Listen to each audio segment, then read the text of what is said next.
โอ้ไม่แป้นนี่งามเลยนี่นี่บวกบ่บวกเอาแล้วนะพอได้อันซื้อน้ำบิ่มร้อยเด้อเด้อโดยเอารถได้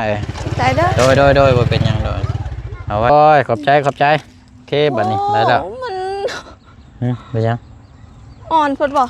จุดซับอ่อนนึงซะเนาะ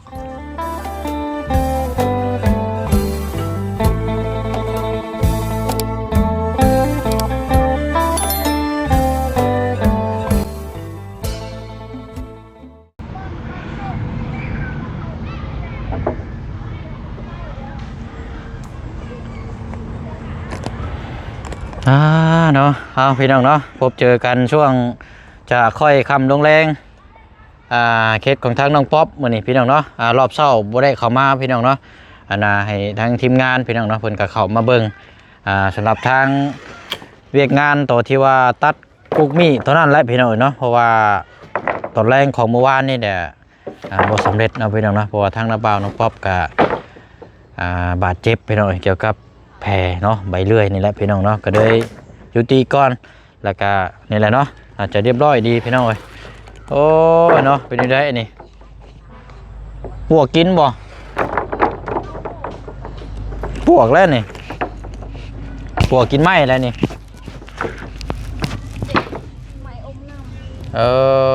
เนาะ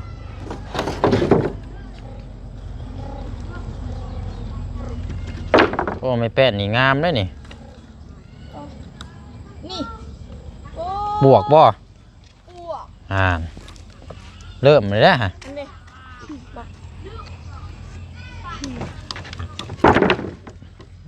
เพราะว่าแป้นนี่เขาเจ้ายังมาท่านได้ดึงออกมาจากเถื่อเลยเนาะตั้งแต่ฝนตกลงมานะพี่น้องจะบอกกันโอ้ยเนาะเป็นจังไรอันนี้เนาะโอ้ลืมไปเนาะอันสร้างเขานี่ยุดเนาะมื้อนี้กะสร้างเขายุดมื้อนี้กับพี่น้องน่าจะประมาณวันพฤหัสพุ่นจักจะเดินทางมาพี่น้องเนาะเพราะว่ารอทั้งตีนเคียงเสานี่แหละถ้าปกตินี่น่าจะคำว่าเป็นไปได้นี่คือด้านนี้มืออื่นและมือยอนี่พี่น้องเนาะแต่ว่านี่เลื่อนไปเป็นวันศุกร์พุ่นพี่น้องสำหรับเขตของทางน้องป๊อปเนาะบ้านเดินซานลานซองสำหรับทางปาลุงและก็FCเนาะที่รอรุ่นรอชมรอเบิ่งความสวยความงามสำหรับทางเฮือนซานแต่ว่าเป็นอีกเคสหนึ่งอันนี้กับพี่น้องเนาะเอาเนาะสบายดีเด้อพี่น้องเนาะสบายดีและสวัสดีพ่อแม่พี่น้องน้ำกันอีกเอาพี่น้องเนาะคอยคำเรื่องแรงระดับมื้อนี้กับพี่น้องเนาะพบเจอกันอีกคือเก่า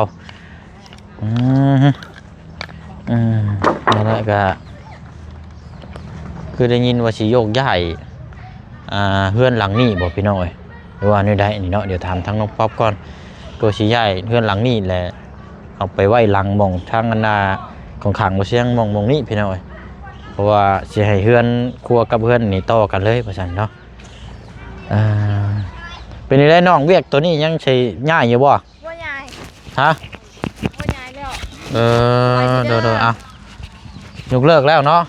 เป็นนี่ได้คือว่ายกเลิกก็คิดว่าแบบนึงคันเฮามีเงินเฮาก็มั่งออกแล้วก็ย้ายให้เขาเจ้าเฮ็ดบ่อนใหม่บ่อนนี้ลื้อมั่งโดยมั่งออกใช้ไม้ตัวเก่าก็พอได้อยู่แล้วก็จังประกอบใหม่โดยประมาณนี้เนาะโดยยานแบบเฮายกย่อไปแล้วยานแบบเกิดขาดบ่เฮ็ดยานใหม่มันรุดมันอีหยังเนาะโดยกับคือว่าแล้วไม่คือคางบางชิ้นส่วนมันก็ไม่ลอกไม่หยังแน่เนาะโดยก็มีส่วนอยู่ตัวนี้ก็โดยลื้อมากออกแล้วก็จังว่าถ้าว่าไม่ส่วนที่เหลือก็จังไปประกอบเอาโดยดีได้สนอมีแต่ว่าเขารอเบิ่งเวียกตัวนี้อย่างเดียวเนาะทางเฮือนหลังใหญ่อย่างเดียวพี่น้องเอ้ยโอ้เนาะมื้อนี้เป็นจังไรเนาะมื้อนี้คือตอนที่แรกว่าสิมีเข้ามาพ่อทีมงานเนาะเพิ่นออกมาเบิดแล้วบ่ก็ออกเมื่อกี้นี้เลยเมื่อกี้นี้น้องทางบนนี้ว่าสิจุดแต่ว่ายานไฟหันลุกฮอดของนาบ้าว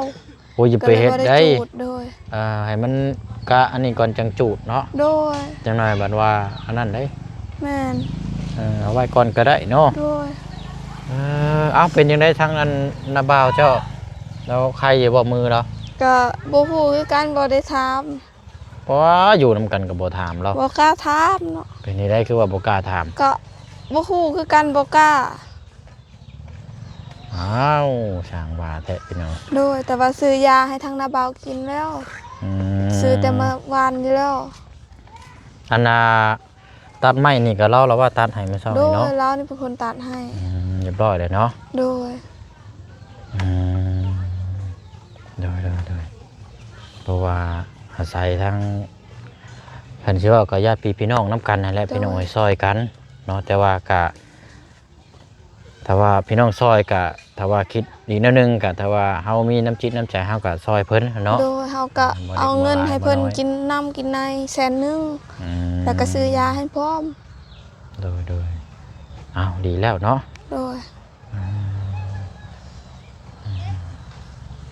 โอ้ยยังวันอะไรก็ได้เนาะเรียบร้อยเนาะผม โดย จมมองแม่สาวตัวนั้นนะ ตัวใด นี่ใหญ่นะเสายังอันนั้นนะ ตัวใหญ่หั่น บ่นี่เสาอันนี้ ตัวนี้นี่ ออกมาเสายังอันนั้น เขา นะ หาเก้าออกแต่ตัวนี้นี่นะว่าสิเฮ็ดพื้นโจอยู่หั่นก่อน บ่นี่นอนขลุนเตียงนี่ได้ ย่อบ่ไหว อันนาตะกี้นี่มันมาแต่ใช้ฉนองนี่นะ ก็เฮาย่อทีละเสาเทื่อละเสาแต่ว่านักแฮงพอสมควรกว่าสิย่อหมด อันมันเป็นเสายังอันนี้นะ เป็นเสาเฮือนเก่าของ เสาเฮือนเก่าบ่ โดย โอ้ นักแฮงอลีเด้ขนาดมื้อหัน3-4 คนเฮาย่อเฮาก็ยังเมื่อยบ่เพิ่งก็มาซอยย่อนํ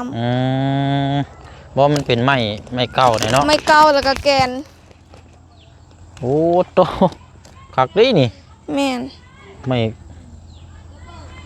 แต่ว่าก็ต้องได้ย่ายอยู่แล้วนี่เอาเฮ็ดตูบเด้อ ก็สิย้ายไปไสคือเฮามุงเฮือนจังซี่เฮาก็สิเฮ็ดตูบเท่านี้ก็ได้ มากออกแล้วก็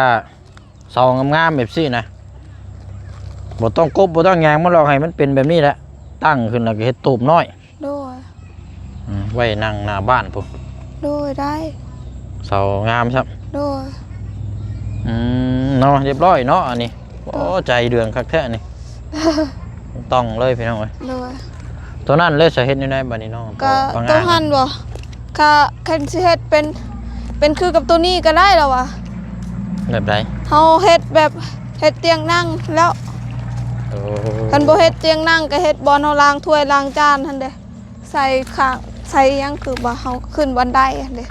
เราก็สิเฮ็ดบอนล้างถ้วยล้างจาน ได้หน้า10หน่อย โดย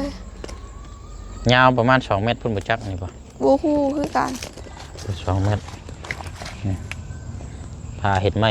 แป้นเนาะแล้วว่าเฮ็ดบงกบเฮ็ดหยังกันโอ้งามเด้นี่ไม่แก่นช่ำน่ะมึงนี่ โด ดึง ย ว้าย โอ้จะเหยียบ ไม่ยังโอ้จะปลูกหยังอันนี้นะ ปลูกมังน้ำ โอ้ยเนาะบ่เห็นแล้วหกกุกเด้เห็นเนาะ เยี่ยมบางนัดเล่าพี่น้องเอ้ยอืม มักนาดต้นมักต้นสังไฟ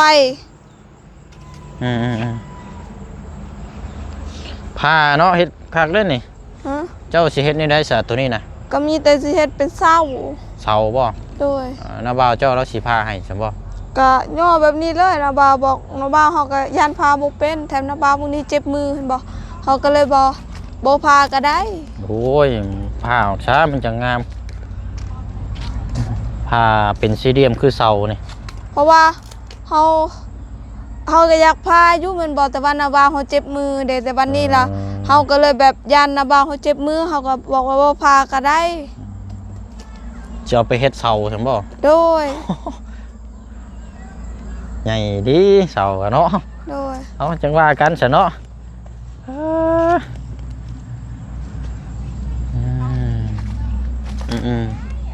โอ้ฮันเดอันอ้ายมาพี่ก่อน เป็นนี่ไรโอ้ยเนาะว่าสิมารอบเช้าก็บ่ว่างพี่น้อยเป็นนี่ได้อ้ายใครอยู่บ่โดยเอาสบายดีเนาะใช้เป็นนี่ได้แพโอ้บ่ได้เบ่งเนาะปกตินี่ยันมันเบ่งมันบวมเนาะแผลลุ่มก็มีแผลเทิงก็มีบาดนี่ เป็นนี่ได้แผลเทิงเป็นไข้ บ่สบายหัวเจ็บตลอด อืม มือแห้งนี่ ช่องมือนี่เฮ็ดเวียกบ่ได้เลย อืม เป็นแหงเลย เกี่ยวกับร่างกายนะนี่เนาะแต่ว่าใครแล้วตัวนี้เนาะเอาดีแล้วสาพี่น้องเนาะ ได้อยู่พอได้ตัดคืนมือจางทางเบาบุญสารวันมา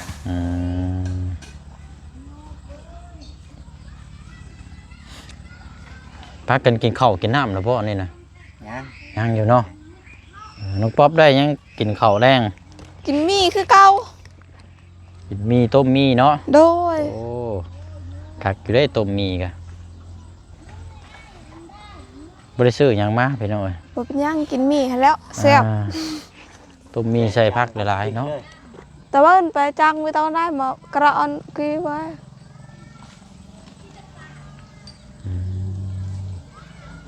เนี่ยช่วยได้ นั่นจังอยู่บ้านนายตะกี้ว่าทำหรือไว้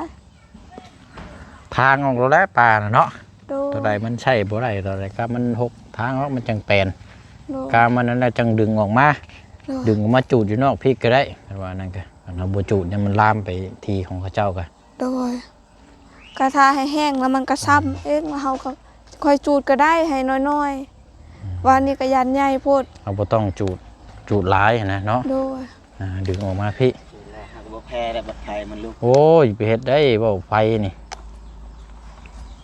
เราคมแหงอยู่ตู้ยะช่องเด้บาดนี่ นายดื่มไข่นัวมันตรา อันนี้ตัวน่ะยอดยาวเลยฮะเอาดูได้ฮะมันปงเลยฮะตัวน่ะ ปรุงบักลายๆเนาะ เอาแม่ครับ เบา นั่นเลยตัวนั้น ๆ ก็ กระ โพ ซุยสัง อ่อนได้หน่อไม้นี่นะนิ่มคือหยังนี่แกงคือหยังนี่แซ่บเนาะไอ้คนหน่อไม้ไล่มันอย่างอ่อนลายนี่นี่ปงเลยพี่น้อง ป้งนี่เบื้องนี่กระปงบักลายๆมีแต่น้องงาม เอาขี้ดินคุดเข้าได้ลาย ๆทุ่มแล้วขี้ดิน คุมใช่ละลายรถมันจังโผล่ขึ้น แล้ว มา ก็ทุ่มคือเรื่อยอีก เบิ่งเพิ่นบอกว่าหน่อไม้เฮาเหี่ยวบ่ได้เหี่ยวเนาะมันตามันเป็นจังซี่ แต่เหี่ยวก็มีนั่นแหละลงหม้อเพิ่นละ บ่บุญมาเท่าใดบ่น้องป๊อบหน่อไม้โจเหี่ยวแล้วนี่ อันนี้ตั้งเอาไว้บ่น้องอันนี้นะ ไปเอาทรัมดอกคือฮะ ตั้งเอาไว้บ่ โดยมือใดเฮาอดใจบ่ไหวเฮาก็ เนี่ยยังมีโปร่งลายอยู่ โดยโอ้ขึ้นจังซี่ก็แซ่บเนอนี่นะ บ่หน่อไม้นี่คากโยนมันอ่อน บางทีช่วยไก่ เอา หัวๆเลยเพิ่งได้นี่เลย เอาระวังถึงหัวเด้อ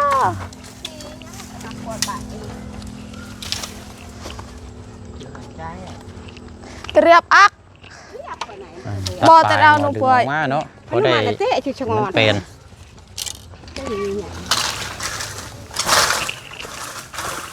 ปังเด้อ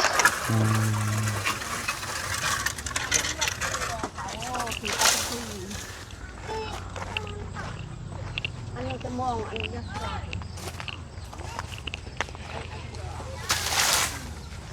เนาะขึ้นแห้งแล้วดึงง่ายดีได้เดี๋ยว เนาะดึงมันแห้งลาย หัวลาย ดังไม่จอไปดังนะ เนาะ บาด เจ้าที่ก็ถือว่านี่แล้วเนาะปุ๊บพอดีแล้ว ตัวนี้ยังบ่แห้งพอ บ้านก็เจ๊จออ่ะน้ำก็จอเต้ก็ให้ ได้เรียบตีอยู่เขา บังคือเนี่ยคือมองไปบังเนี่ยไหนบัง เบิ่งน้ำกันเป็นไม้หอกขอบตาทางเสาเขานี่เอาไว้นี่ก้อนทางเสาเดี๋ยวเอาไปรูปเรียงไว้ก่อนเนาะจังว่ากันทีมงานสีซอยเป็นเคล็ดอะไรก็จังว่าพี่น้องเอ้ยเปลี่ยนให้แล้วเอาไว้ก่อนตามผู้เป็นซอยว่ากันเพราะว่ามันใส่บ่ได้มันอันนี้มันต่ำโพด โดย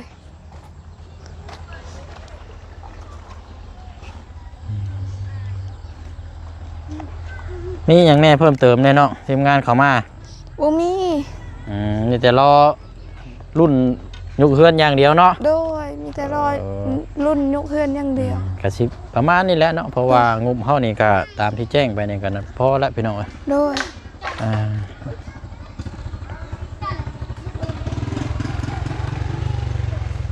อาจจะเป็นเมื่อวันพฤหัสพุ่นแหละทางสร้างมาเนี่ย โดย เพราะมาเตรียมแล้ววันศุกร์กับย่อเลยเนาะ โดย แต่ว่าบ่มีหยังการเปลี่ยนแปลงได้ โดย อันนี้ก็จังว่ากันอีกเทื่อนึงได้นี่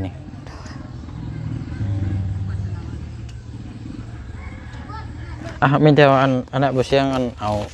นี่ให้ทางอ้ายเพิ่นก่อนเอาลองปรับให้เราเนี่ยพอได้อันซื้อน้ำเรียบร้อยเด้ออ้ายเด้อโดยเอารถอ้าย ใจเด้อ โดยบ่เป็นหยังโดยเอาไว้อันซื้อน้ำซื้อหยังแล้วเฮาว่าสิซื้อยามาให้แต่ว่าน้องป๊อบซื้อมาให้แล้วก็ได้กลับมาคำแน่นะโดย นั่นแหละเบิ่งว่ามีหยังล่ะ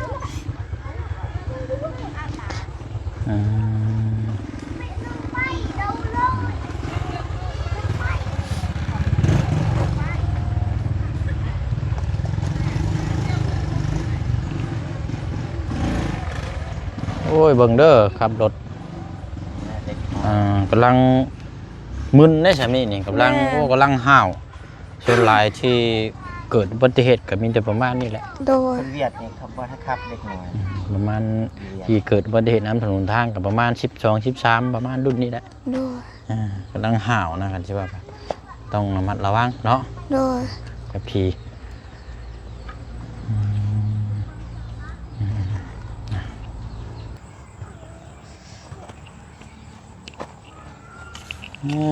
เด้บาทนี่เนาะเอาแหละเบิ่งก่อน ตัวตังสี คันว่าไปเคลียร์ยูเจนั่นคอในเด้อสัจจักยอดเด้อหน่อไม้นะ สิกินหน่อไม้เฮานี่บ่ โบ่ไหวคือกันเด้อน้องงามครับหน่อไม้กัน โดย ใหญ่คือกันเด้อ แม่นสิกินก็เอาออกลายแฮงใด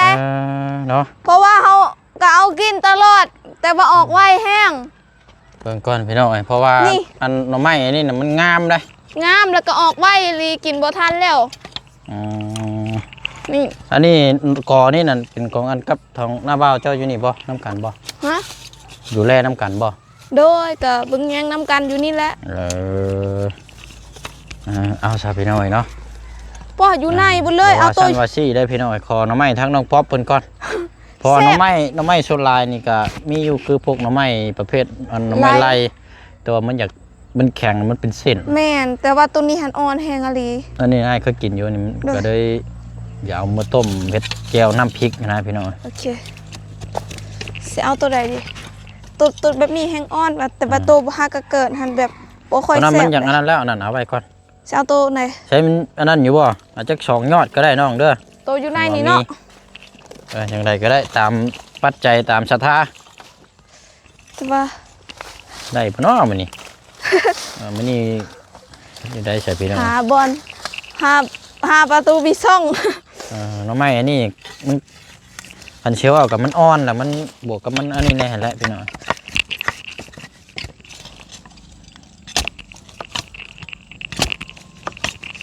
กระโปรงลายอยู่เนาะ ด้วย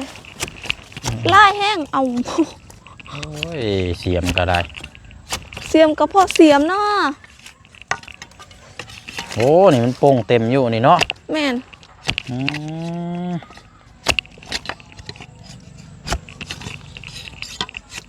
เดี๋ยวสิเอาเสียมตัวเอาให้ยาเมื่อกี้ดีกว่า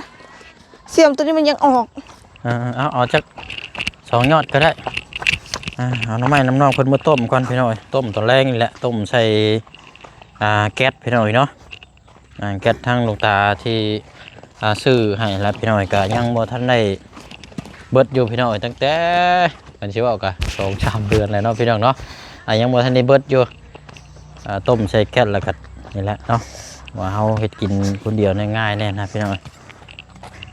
เอาเมื่อกี้นี่กับบุญบอกโอ้ยข่อยสิลักกินแล้วหน่อยตัวนี้ บ่ได้ แต่ว่าเพิ่น กินนี่ย่างมาแล้วกินนี่ว่าสิว่าบ่เชี่ยว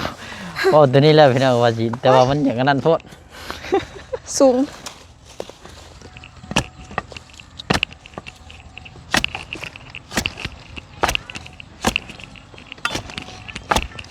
ได้อีกบ่ ได้ โอ้มันคือแข็งนั่นแหละเสียมกันเนาะโอ้ยเนาะพี่น้องไอ้การอรุ่นรถส้มฝากทาง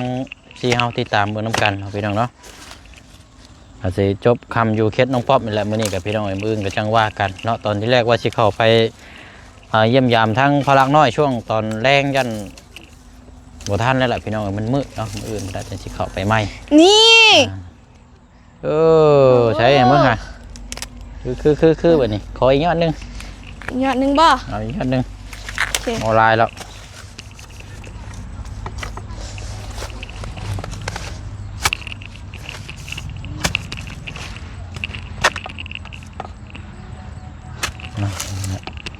จาก2 ยอดพี่น้องแล้วก็ให้มันโป่งไม้แล้วก็จังอันนี้โอ้ยขอบใจโอเคบัดนี้ได้แล้ว โอ้มัน ไปยัง อ่อนเพิ่นบ่ ตัวซับ เอาอีก อ่ หน อ อน หนึง โพด ซะเนาะเด้อเอาอีกหนอหนึง3หนอดีกว่าหาอีก ใช่เอามาอีกแล้วแต่ใช่ นี่เพิ่นไปรีอยู่นี่ อย่างไรก็ได้ หรือว่าอยากแข่งทายใหญ่ก่อนบ่เอาตัวอื่นบ่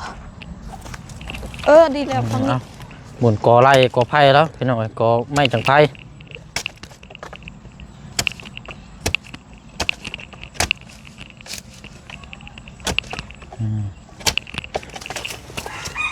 แล้วหาเนาะชามก็พอละโอ้ยเอาแล้วพี่น้องเดี๋ยวอันนี้ก็รออย่างเดียวเนาะ พอดีเลย พอดี มา แล้ว กินหน่อไม้น้ำกันเด้อใครจะกินหน่อไม้มาคืนน้องป๊อป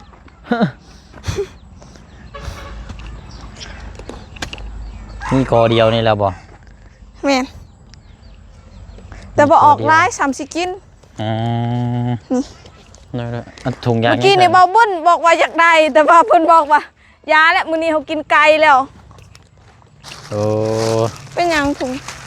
อย่าลองเอาจับแบบนี้ก็ได้เดี๋ยวไปยุ่งฉลังรถหน้าก็ได้ โอเคไป ไปสามารถอยู่ที่นี่ก่อนก็ได้มีแต่ว่าตามนั่นแล้วใช่พี่น้องเนาะอันนี้ก็ต่างคอเด้อนี่เด้อ โดย อย่าว่าชั้นว่าชี้ได้พี่น้องต่างคอกินได้กันชิว่ากัน กัขอกินทุกบ่คอน้องป๊อปก็อยากให้เพราะว่ายังก็ได้กินน้ำกันหน่อไม้นี่ก็ออกคู่มือเฮาก็เอากิน2-3เทื่อแล้วได้ คันน้ำไม้บ่นั่นเราบ่เชื่อบ่กินได้ หน่อไม้หั่นน่ะไม่ไรนะ มันอ่อนอันนี้นะ แม่ ชุนลายที่ชื่อซอยข้างนอก ให้ เพิ่น เฮา ก็ ปอกเลยบ่ มีแต่บ่เดี๋ยวให้สิปอกเองก็ได้ดอก คันสิเฮ็ดกินเลยน้องปอกให้ก็ได้ เดี๋ยวเราเดี๋ยวให้มื้อปอกก็ได้ดอกพอดีนั่งไปนั่งมากก็ปอกไปเดือดก็แล้วแหละ โดยแถมเฮาปอกก็ง่ายหน่อไม้ไรหันยากแน่ สามีแต่ว่าเนี่ยอาชีไปเวียกต่ออีกก่อนเนาะว่าสิเข้าไปเยี่ยมยามทั้งไปหาแม่น้องเอิงอีกก่อนพี่น้องเอ้ยมื้อนี้บ่ได้เข้าไปหาแล้วซ้ำตอนที่แรกว่าสิบุกไปชวนให้ทั้งเซียวแล้วรถไปรถบ่พบบ่เจอก็เลยพ่วงลงไปบ้านแกงหลวงใน โดย ไปพุ่นเอาขอบใจหลายๆเนาะ โดยขอบใจไอ้คือการเด้อขอให้เดินทางปลอดภัยพระเจ้าอวยพรเด้อโดย ไปสาพี่น้องเนาะมีแต่ว่าฝากพี่น้องเฮาติดตามรอรุ่นรอชมเนาะเพราะว่าก็อยู่ในระหว่างรอยกอย่างเดียวแหละพี่น้องติดตามรับชมเบิ่งนำกันว่าสีงามหรือว่าจังไดก็ฝากพี่น้องเฮาเนาะอะไรมันบ่ดีบ่งามสามารถติชมทั้งในการปลูกสร้างหรือว่าทั้งคันชื่อว่ากับทั้งเจ้าของเล่าน้ำในแหละพี่น้องเนาะน้องเพิ่นก็คือกันแต่ว่าบ่ได้บ่ดีบ่งามกับพี่น้องสามารถติบอกเราเนาะพี่น้องเอ้ยก็เราก็สิได้ปรับเพราะว่าบางคนก็นึงมานี่ทางน้องเพิ่นก็คันชื่อว่ากับคำศัพท์ภาษาลาวก็บ่ค่อยฮู้อะไรคล้ายๆแบบคือแม่น้องเอิงอะไรพี่น้องเฮาเว้าอย่างนึงแล้วก็เว้าไปอย่างนึงนะนี่ก็สิประมาณกันเนาะเพราะฉะนั้นก็อะไรพี่น้องเบิ่งนำกันเนาะโอเคแล้วน้องเด้อไปเนาะสบายดีโอเคบ่ได้มีหยังมาให้ได้มื้อนี้โดยขอบใจละลายเนาะไปลำลาก่อนเด้อพี่น้องเด้อเนาะสำหรับทางคำตอนแรงเนาะวันที่21พี่น้องมื้ออื่นจังมาว่ามาคุยมาติดตามเบิ่งนำกันอีกเนาะบ๊ายบายพี่น้องเนาะไปนำกันเด้อพี่น้องพบกันในคลิปหน้า